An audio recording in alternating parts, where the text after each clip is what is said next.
আপনি অনেক গুনাহ করেছেন, আল্লাহ রাব্বুল আলামিন আপনার প্রতি বেজার হয়েছেন, আল্লাহ রাব্বুল আলামিন আপনার প্রতি মন খারাপ করেছেন। আরে বান্দা, ফজরের সময় মুয়াজ্জিন তোমাকে ডাকলো, কিন্তু তুমি ঘুমের মধ্যে ছিলে। আল্লাহ রাব্বুল আলামিন ডাক দিয়ে বলেন, বান্দা ফজরের সময় আমি তোমাকে ডাকলাম, আয় রে বান্দা আয়। কিন্তু বান্দা তুমি ফজরের সময়ও ঘুমের মধ্যে তুমি ফজরের ওয়াক্ত কাটিয়ে দিয়েছো। ফজরে আমি আল্লাহর ডাকি তুমি সাড়া দাও নাই। ওরে বান্দা ফজরে ডাকলাম আসলি না। ওরে বান্দা আমি আল্লাহ তাআলা তোমাকে জোহরের সময় ডাকলাম, কিন্তু জোহরের সময় ডাকলাম বান্দা আসলি না, কাজের মধ্যে ছিলি। বান্দা আমি আল্লাহ রব্বুল আলামিন রাগ করি নাই। আসরের সময় আমি আল্লাহ রব্বুল আলামিন তোমাকে ডাকলাম, বান্দা তুমি আসলে না, কাজের মধ্যে কাটিয়ে দিলে। ওরে বান্দা আমি তোমাকে আবার মাগরিবে ডাকলাম, আয় বান্দা। বান্দা তুই মাগরিবেও আমি আল্লাহর ডাকে সাড়া দিলি না। আমি আল্লাহ রব্বুল আলামিন তোমার ওপর মন খারাপ করি নাই। আমি আল্লাহ রব্বুল আলামিন তোমাকে আশাস ডাকলাম, বান্দা আয়। বান্দা তুমি ফজরে আসলে না, জোহরে আসলে না, আসরে আসলে না, মাগরিবে আসলে না। আমি আল্লাহ তোর আশায় ডাকলাম, আশায় তুমি আমার ডাকে সাড়া দিছো। এশার মধ্যে আমি আল্লাহ রাব্বুল আলামিনের কাছে কুদরতি পায়ে তুমি সিজদা দিয়া তুমি তওবা করি। আমি আল্লাহ রাব্বুল আলামিনের কাছে তুমি চোখের পানি ফেলে আমি আল্লাহ রাব্বুল আলামিনের কাছে ক্ষমা চেয়েছো।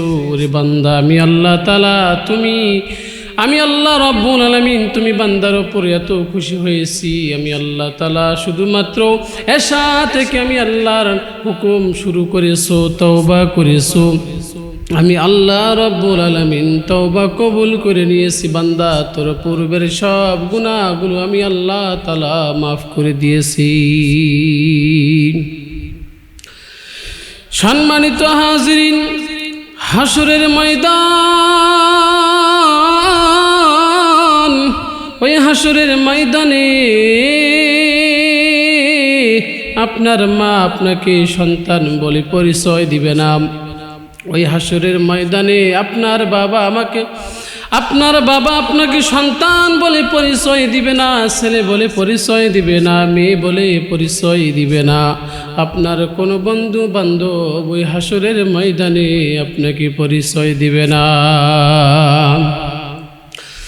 আল্লাহ রাব্বুল আলামিন কুরআনুল কারীমের মধ্যে আল্লাহ রাব্বুল আলামিন ডাক দিয়ে বলেন, ইয়াউমা ইয়াফিরুল মারউ মিন আখিহি ওয়া উম্মিহি ওয়া আবিহি ওয়া সাহিবাতিহি ওয়া বানিহি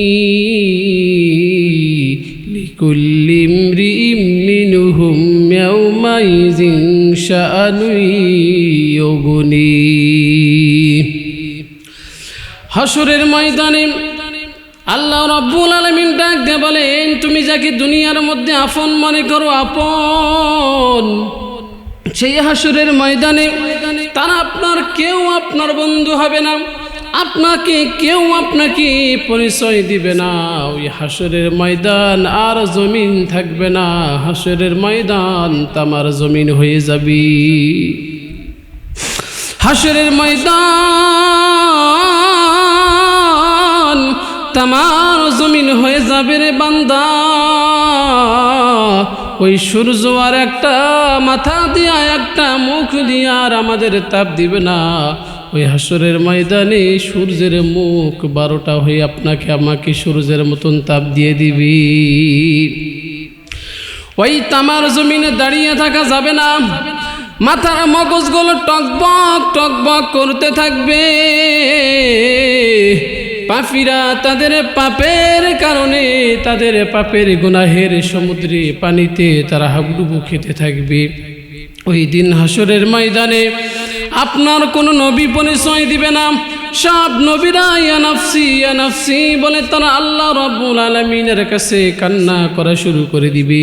ইব্রাহিম নবী কান্না করবে, ঈসা পয়গম্বর কান্না করবে, মুসা পয়গম্বর কান্না করবে। আজ আমার কি হবে, কি হবে, কি আমার উপায় হবে, আমার আজকে কি হবে? কোন নবী পর্যন্ত সেই দিন সুপারিশ করবে না। একজন ব্যক্তি আপনার আমার জন্য ওই মাকামে মাহমুদের মধ্যে আল্লাহ রব্বুল আলামিনের কাছে সিজদায় পড়ে কান্না করা শুরু করে দিবে। সেই দিন আল্লাহর নবী আল্লাহ রব্বুল আলামিনকে ডাক দিয়ে বলবেন, গো আল্লাহ, আমার যতক্ষণ পর্যন্ত আমার দুই গুনাহগার গোলামেরা, আমার গোলামার উম্মতেরা, আমার গুনাহগার উম্মতেরা যতক্ষণ পর্যন্ত জান্নাতে না যাবে, আমি নবী ততক্ষণ পর্যন্ত সিজদা থেকে মাথা তুলব না। এই আমার যুবক ভাইয়েরা, ও আমার মা বোনেরা, একটাবার কি তুমি চিন্তা করেছো ওই হাসরের ময়দানে কেউ থাকবে না, কেউ আপনাকে সুপারিশ করে জান্নাতে নিয়ে যাবে না। সব মানুষগুলো আপনাকে ভুলে যাবে। তাহলে আপনি আমি জমিনের মধ্যে কি এমন কাজ করলাম, কি এমন নবীর আদর্শ মারলাম, কি এমন নবীজির সুন্নত মানলাম, আমার এমন আমল করলাম যার কারণে আল্লাহ আমাদেরকে জান্নাত দিয়ে দিবে, এমন কোনো আমল তো আমি খুঁজে পাই না। আমার আমলের দিকে যদি আমি তাকাই, তাহলে আমি আমার আমলের দিকে শুধু গুনাহ আর গুনাহ দেখতে পাই। এই যুবকেরা, আল্লাহ রাব্বুল আলামিন কুরআনুল কারীমের মধ্যে ডাক দিয়ে বলেন, ইয়া আইয়ুহাল্লাযীনা আমানুত্তাকুল্লাহ। আল্লাহ রাব্বুল আলামিন ডাক দিয়ে বলেন, হে ঈমানদারগণ, তোমরা আমি আল্লাহ রাব্বুল আলামিনকে ভয় করো। আল্লাহ রাব্বুল আলামিনকে ভয় করো। আল্লাহ রাব্বুল আলামিনকে ভয় করে তোমরা গুনাহ ছেড়ে দাও, গুনাহ ছেড়ে দাও। নামাজ কাজা করেছো, নামাজ তোমরা ছেড়ে দিও না। 5 ওয়াক্ত নামাজ পড়ো, নবীজির আদর্শ মানো, নবীজির সুন্নত মানো। আল্লাহ রাব্বুল আলামিন হাসরের ময়দানে তোমাকে আমাকে ভুলে যাবে না, ভুলে যাবে না। আল্লাহকে যদি তুমি ভয় করতে পারো, আল্লাহ রাব্বুল আলামিনের ভয়ে যদি তুমি তোমার গুনাহ যদি তুমি ছেড়ে দাও, আল্লাহ রাব্বুল আলামিন তোমাকে আমাকে জান্নাত দিয়ে দিবে। বলি না সুবহানাল্লাহ। হাসরের ময়দানে যেমন করে আপনার আমার কেউ আপনাকে আমাকে সুপারিশ করবে না, সেই দিন আল্লাহ তাআলা রাসূল আপনাকে আমাকে সুপারিশ করে জান্নাতে নিয়ে যাবে। বলেন তো, তাহলে আপনাকে আমাকে আল্লাহকে ভয় করে ওই জাহান্নামের আগুনের কথা স্মরণ করে আপনাকে আমাকে গুনাহগুলো সব ছেড়ে দেওয়ার দরকার আছে কি নাই?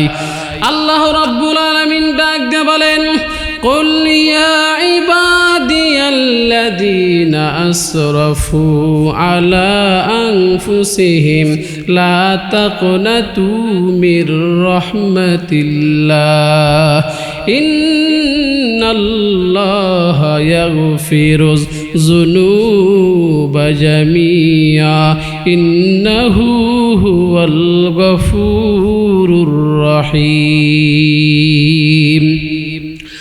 আল্লাহ রাব্বুল আলামিন বান্দা তোমাকে ভুলে যায়নি। আল্লাহ রাব্বুল আলামিন তোমাকে তার রহমত থেকে আমাদের কাউকে আল্লাহ তাআলা নিরাশ করেননি। আল্লাহ রাব্বুল আলামিন ডাক দিয়ে বলেন, বান্দা বান্দিরা, তোমরা গুনাহ করেছো, নফসের ধোঁকায় পড়ে গুনাহ করেছো, আমি আল্লাহ রাব্বুল আলামিন তওবার দুয়ার খুলে দিয়েছি। তোমরা শুধু একবার ওই তোমার ঠোঁট দিয়ে আমি আল্লাহকে একবার আল্লাহ বলে ডাক দিবা, আমি আল্লাহ রাব্বুল আলামিন তোমাদের তওবাগুলো কবুল করে নিব। তোমাদের সব গুনাহগুলো আমি আল্লাহ রাব্বুল আলামিন মাফ করে দিব। আল্লাহ রাব্বুল আলামিন আপনার আমার তওবা কবুল করে নিবে। আল্লাহ রাব্বুল আলামিন আপনার আমার গুনাহগুলো মাফ করে দিবে। আল্লাহ তাআলার কাছে যদি আপনি আমি তাওবাতান নাসুহা যদি করতে পারি, আর চোখের পানি যদি আপনি আমি ফেলতে পারি, আল্লাহ রাব্বুল আলামিন আপনার আমার এই চোখের পানি নাকের ডগায় আসার আগে, এই চোখের পানি জমিনেই পড়ার আগে আল্লাহ রাব্বুল আলামিন আপনার আমার গুনাহগুলো মাফ করে দিবে। সুবহানাল্লাহ। সহিহ হাদিসের ভিতরে একটি ঘটনা এসেছে, হযরত ওমর রাদিয়াল্লাহু তাআলা আনহু একদিন তিনি ফজরের নামাজের পর তিনি আল্লাহ তাআলা রাসূলের দিকে যাইতেছিলেন। হযরত ওমর রাদিয়াল্লাহু তাআলা আনহু তিনি রাস্তা দিয়ে পথ চলতেছেন। হযরত ওমর রাদিয়াল্লাহু তাআলা আনহু রাস্তা দিয়ে যাইতেছিলেন। এমন সময় হযরত ওমর রাদিয়াল্লাহু তাআলা আনহু লক্ষ্য করে দেখলেন রাস্তার পাশে একজন যুবক কান্নাকাটি করতেছে। একজন যুবক কান্না করতেছে। হযরত ওমর রাদিয়াল্লাহু তাআলা আনহু ওই যুবকের দিকে তিনি দাঁড়িয়ে থেকে তার কান্নার দৃশ্যগুলো দেখতেছেন। হযরতে ওমর রাদিয়াল্লাহু তাআলা আনহু লক্ষ্য করে দাঁড়িয়ে দাঁড়িয়ে যুবকের কান্না তিনি লক্ষ্য করে দেখতেছেন। যুবকটা অনুনয় বিনয় করে আল্লাহ আল্লাহ বলে কান্না করতেছে, মাথার মধ্যে হাত মারতেছে, জমিনের মধ্যে হাত মারতেছে, বুকের মধ্যে হাত মারতেছে, আর কান্না করে চিৎকার করে কান্না করে। হযরত ওমর রাদিয়াল্লাহু তাআলা আনহু যুবকের কান্নার দৃশ্য দেখে দেখে হযরত ওমরের চোখ দিয়েও তার পানি পড়া শুরু হয়ে গেছে।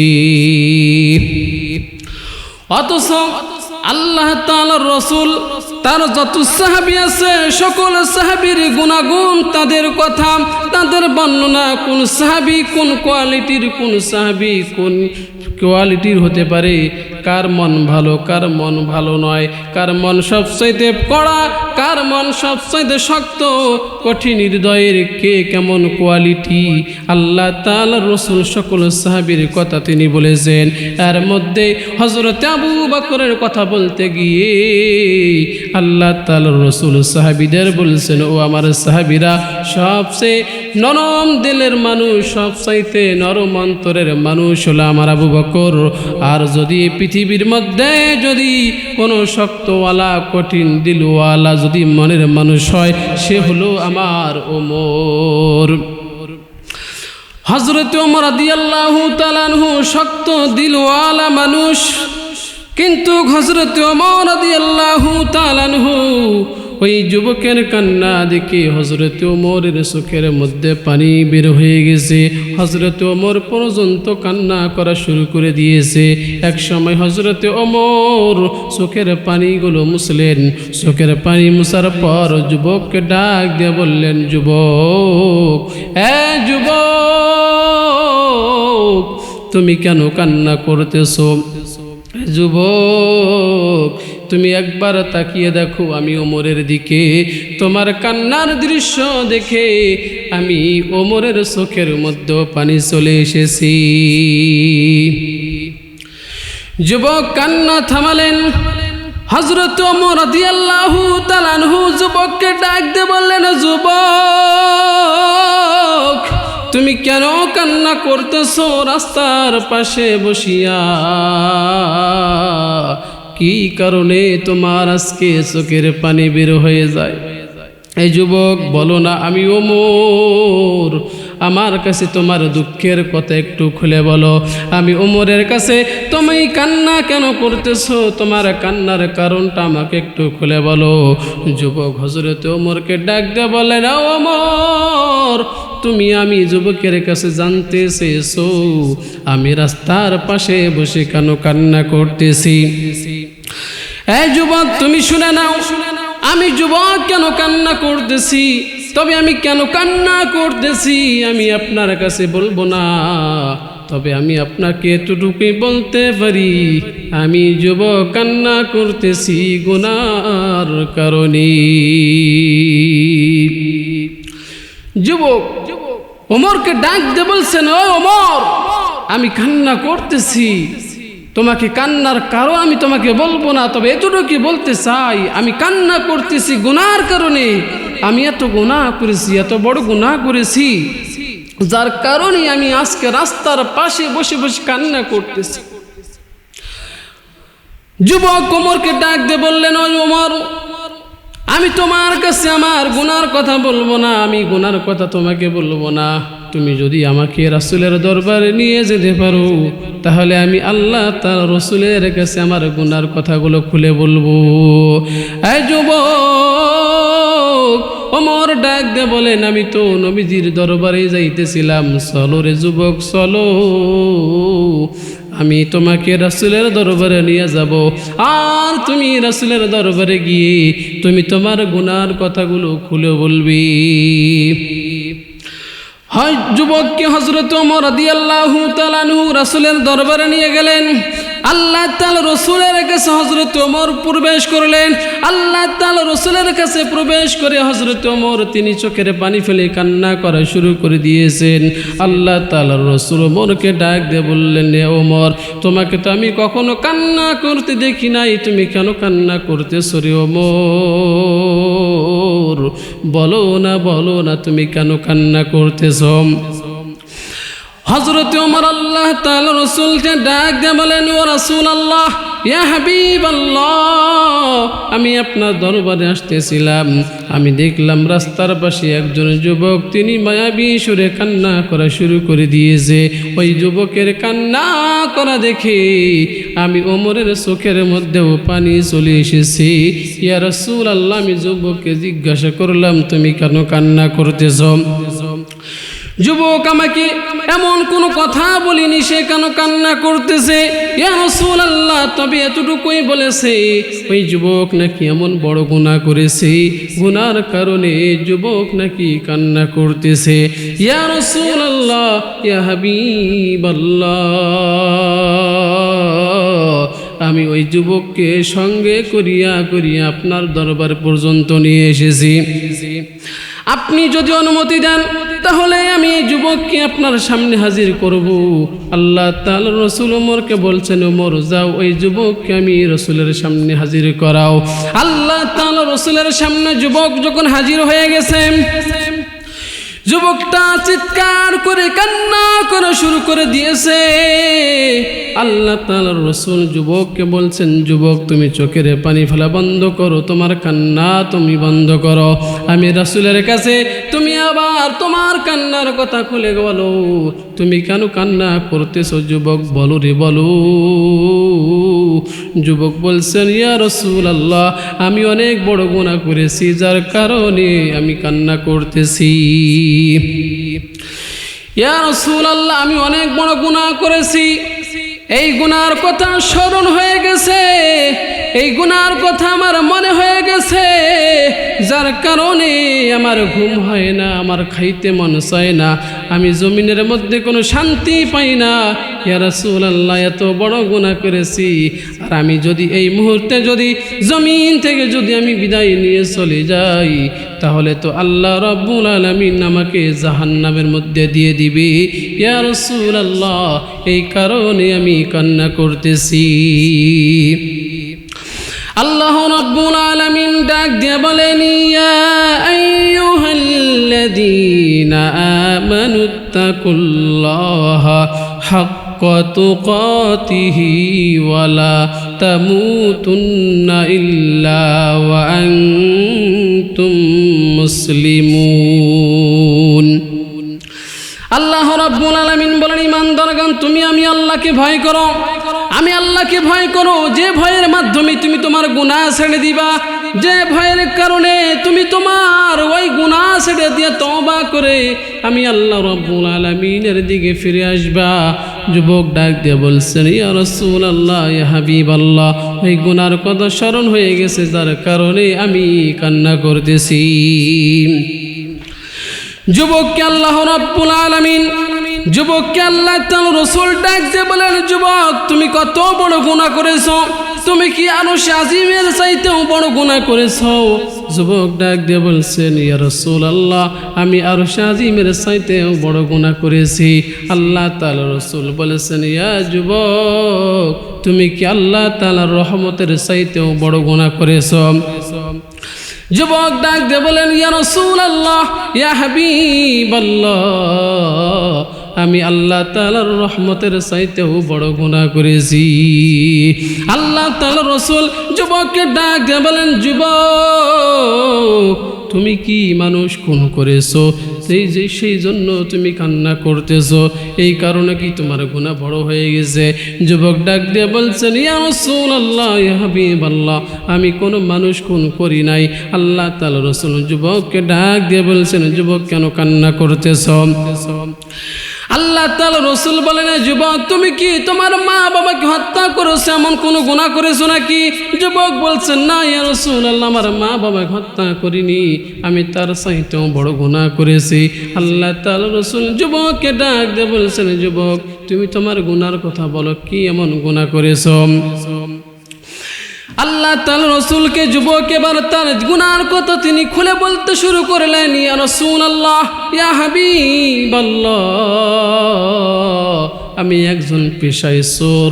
ইয়া রাসূলুল্লাহ, আমি মানুষের বাড়িতে চুরি করি না, আমি মানুষের বাড়িতে টাকা পয়সা চুরি করি না, আমি কারো ছাগল ভেড়া দুম্বা কারো চুরি করি না। ইয়া রাসূলুল্লাহ, আমার পেশা হলো একজন চোর, তবে আমি চুরি করি হলো মৃত্যু মানুষের কাফনের কাপড়।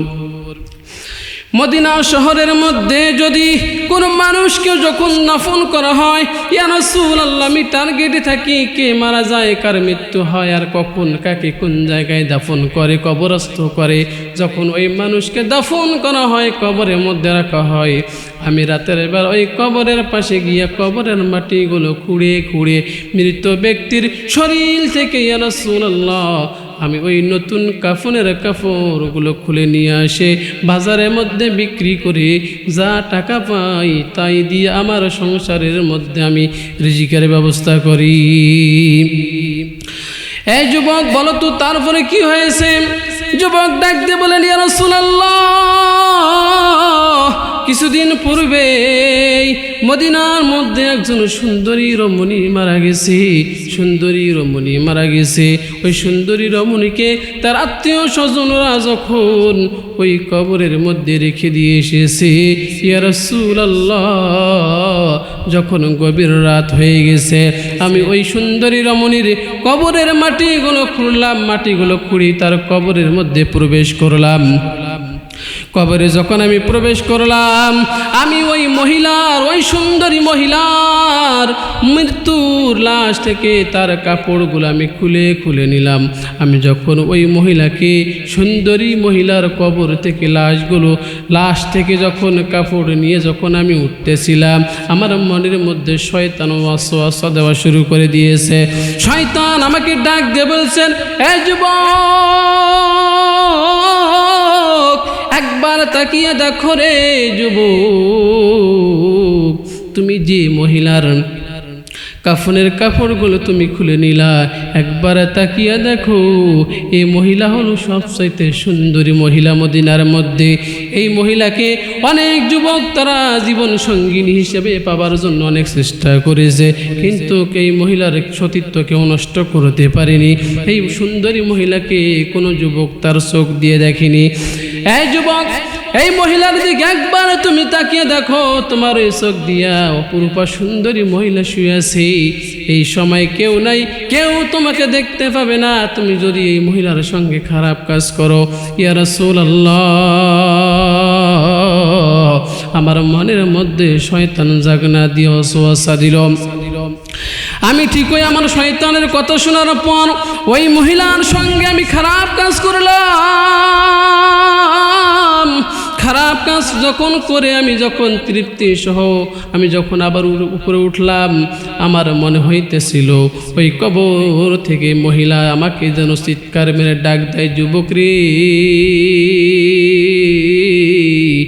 এই যে হাজার হাজার কবরবাসী এখানে আছে, আমাকে জমিনের মধ্যে কোনো যুবক আমায় দেখে নাই, জমিনের মধ্যে কোনো যুবক আমাকে স্পর্শ করে নাই, আমার সতীত্ব কেউ হরণ করতে পারে নাই। তুমি আমাকে একা পেয়ে আমার আজকে তোমাকে বাধা দেওয়ার কোনো শক্তি ছিল না। তুমি আমাকে একা পেয়ে তুমি আমার আজকে ইজ্জত নষ্ট করেছে রে যুবক। হাসরের ময়দানে দাঁড়াইতে হবে, তোমার কি ওই হাসরের ময়দানের কথা মনে নাই? আল্লাহ রব্বুল আলামিন যেই দিন কহার নাম ধারণ করিয়া তোমার আমার হিসাব করবে, সেই দিন আমি আল্লাহ রব্বুল আলামিনের কাছে কি জবাব দিব? এই যুবক, তুমি আমাকে নষ্ট করেছো, আল্লাহর আদালতে আমি তোমার নামে মামলা দিয়ে দিব। তুমি আমাকে নষ্ট করেছো, তুমি আমার সঙ্গে জিনা করেছো। সেই দিন হাসরের ময়দানে কোটি কোটি মানুষের সামনে আমি তোমার নামে মামলা দিয়ে দিব। সেই দিন আমি আল্লাহর কাছে তোমার নামে বিচার দিয়ে দিব। সেই দিন তোমার পালানোর পথ থাকবে না। ইয়া রাসূলুল্লাহ, ইয়া হাবিবাল্লাহ, মহিলা যখন এইভাবে আমাকে বলেছে, সেই দিন থেকে আমার আর কোনো শান্তি নাই। আমার কবরের কথা স্মরণ হয়ে গেছে, জাহান্নামের আগুনের কথা স্মরণ হয়ে গেছে। ইয়া রাসূলুল্লাহ, এমন পাপ করেছি, আল্লাহর আরশের চাইতেও বড় পাপ করেছি। যুবক যখন এমন করে আল্লাহ তাআলা রাসূলের কাছে তার গুনার বর্ণনা দিতেছিলেন, আল্লাহ তাআলা রাসূল পর্যন্ত চোখগুলো তিনি গরম করে ফেলছেন। যুবককে ডাক দিয়ে বলেন, যুবক, তুমি এমন বড় গুনাহ করেছো, সত্যি সত্যি আল্লাহর রহমতের চাইতেও বড় গুনাহ করেছো। আল্লাহ তা তোমার ওপর রাগান্বিত হয়েছে। যুবক, তুমি তাড়াতাড়ি চলে যাও, আমার দরবার থেকে তুমি বিদায় নিয়ে চলে যাও। তোমার এই গুনাহ মাখা মুখ আমি আর নবী কোনোদিন দেখতে চাই না। আল্লাহ তাআলা রাসূল যখন যুবককে এমন করে যখন কথা বলেছে, যুবক বাড়িতে যায়নি, লোকালয়ে যায়নি, আত্মীয় স্বজনের বাসায় যায়নি। যুবক সোজাসুজি চলে গেছে বড় একটি পাহাড়ের চূড়ায় চড়েছে। পাহাড়ের চূড়ায় চড়ে চড়ে বান্দা যখন একদম সর্বোচ্চ উপরে উঠেছে, সর্বোচ্চ উপরে যুবক উঠেছে, আর ওঠার জায়গা নাই। নিরিবিলি জঙ্গলে বসিয়া, পাহাড়ের উপরে বসিয়া চোখের পানি ফেলে কান্না করে, গো আল্লাহ, যদি আরও যদি উপরে উঠানোর মতন জায়গা থাকতো আমি সে পর্যন্ত চলে যেতাম। গো আল্লাহ, আমি এত বড় গুনাহ করেছি। ও আল্লাহ, তুমি ছাড়া আমার আর কেউ নাই। নবীজির দরবারে গেলাম, নবীজি আমাকে ঘুরিয়ে দিয়েছে, নবীজি আমাকে ফিরিয়ে দিয়েছে।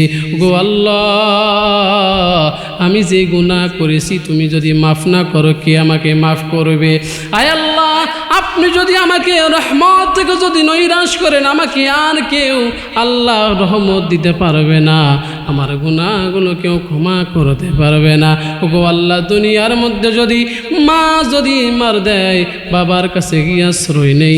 বাবা যদি মার দেয়, বাবা যদি শাসন করে, মার কাছে গিয়ে আশ্রয় নেই। মা বাবা যদি আমাদেরকে আমাদেরকে যদি শাসন করে, মানুষের কাছে গিয়ে আশ্রয় নেই। ও আল্লাহ, আপনি আমার শেষ ভরসা, আপনি ছাড়া আমার কোনো মাবুদ নেই।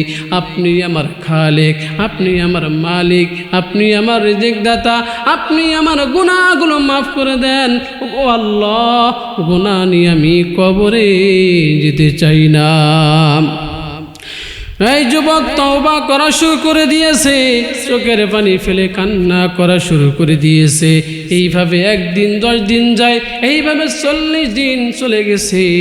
আল্লাহ তাআলা রাসূলের কাছে জিবরাইল আমিন হাজির হয়ে গেছে। আল্লাহ তাআলা রাসূলের কাছে জিবরাইল আমিন হাজির হয়ে গেছে। আল্লাহ তাআলা রাসূলকে জিবরাইল আমিন ডাক দিয়ে বলেন, ইয়া রাসূলুল্লাহ, আল্লাহ রাব্বুল আলামিন আপনাকে আপনার কাছে পাঠিয়েছে 3টা প্রশ্ন দিয়া। আল্লাহ তাআলা রাসূল জিবরাইলকে ডাক দিয়ে বলেন, জিবরাইল, কি কি তিনটা প্রশ্ন দিয়ে আল্লাহ তাআলা পাঠিয়েছেন। এক নম্বর প্রশ্ন, ইয়া রাসূলুল্লাহ ইয়া হাবিবাল্লাহ, আল্লাহ তাআলা আপনার কাছে প্রশ্ন দিয়েছেন। এক নম্বর প্রশ্ন হলো, এই পৃথিবীর মধ্যে যত কিছু আল্লাহ তাআলা সৃষ্টি করেছেন, আল্লাহ রাব্বুল আলামিন যা কিছু সৃষ্টি করেছেন, বলেন তো কে সৃষ্টি করেছেন? আপনি সৃষ্টি করেছেন, আল্লাহ সৃষ্টি করেছে? আল্লাহর নবীজি জিবরাইলকে ডাক দিয়ে বলেন, জিবরাইল, আপনি প্রশ্ন করেছেন পৃথিবীর মধ্যে যা কিছু সৃষ্টি করেছেন আমি সৃষ্টি করেছি না আল্লাহ সৃষ্টি করেছি? আমি তো কিছু সৃষ্টি করি নাই, আল্লাহ রব্বুল আলামিন সব কিছু সৃষ্টি করে দিয়েছে। ইয়া রাসূলুল্লাহ, দুই নম্বর প্রশ্ন, পৃথিবীর মধ্যে যা আছে সকলের রিজিক কে দেয়? আল্লাহ তাআলা। জিবরাইল আমিন তিন নম্বর প্রশ্ন, আল্লাহ তাআলা রাসূলকে বলছেন, ইয়া রাসূলুল্লাহ, আপনার এই আল্লাহ রব্বুল আলামিন তিন নম্বর প্রশ্ন দিয়েছেন। আল্লাহ রব্বুল আলামিন তিন নম্বর প্রশ্ন দিয়েছেন, যদি কেউ যদি গুনাহ করে, এই গুনাহ ক্ষমা করার মালিক কে? কে ক্ষমা করে দিবে? আল্লাহ তাআলা রাসূল জিবরাইলকে ডাক দিয়ে বলছেন, জিবরাইল, কেউ যদি গুনাহ করে আল্লাহ রব্বুল আলামিন মাফ করে দিবে। ইয়া রাসূলুল্লাহ ইয়া হাবিবাল্লাহ, আজ থেকে 40 দিন পূর্বেই আপনার কাছে একজন গুনাহগার যুবক এসেছিল, কাফনের কাফন চুরি করে এমন একজন যুবক এসেছিল। আপনি তার গুনার কথা শুনে আপনি ওই যুবককে আপনার দরবার থেকে আপনি ফিরিয়ে দিয়েছেন। কিন্তু ওই যুবক লোকালয়ে না গিয়ে ওই যুবক পাহাড়ের চূড়ায় উঠিয়া আল্লাহ রব্বুল আলামিনের কাছে কান্না করা শুরু করে দিয়েছে। আল্লাহ রব্বুল আলামিন ওই যুবকের তওবা কবুল করে নিয়েছেন। ও রাসূল, আপনি সাহাবীদের পাঠিয়ে দিয়ে যুবককে সুসংবাদ দিয়ে দিন, আল্লাহ রব্বুল আলামিন তার গুনাহগুলো মাফ করে দিয়েছে।